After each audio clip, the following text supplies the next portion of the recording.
What do these people have in common?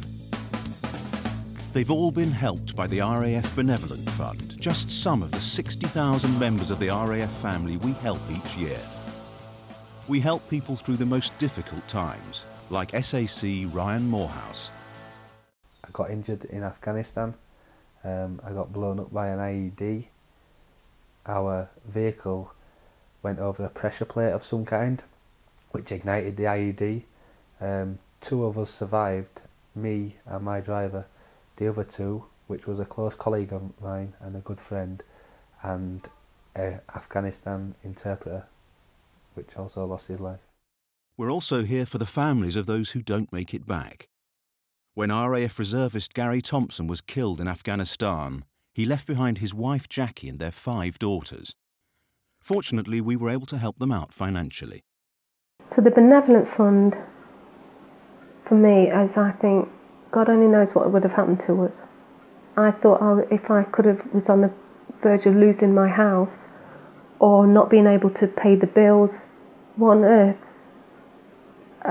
That would completely affect me completely. I'd be completely broken, I think. During the service in the RAF, I never really knew what the RAF Benevolent Fund was.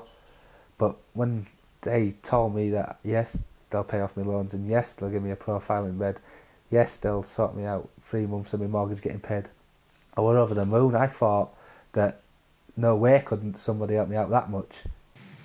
Like the RAF Benevolent Fund is agile, adaptable and capable, protecting the RAF family at home so they can defend our country and its values.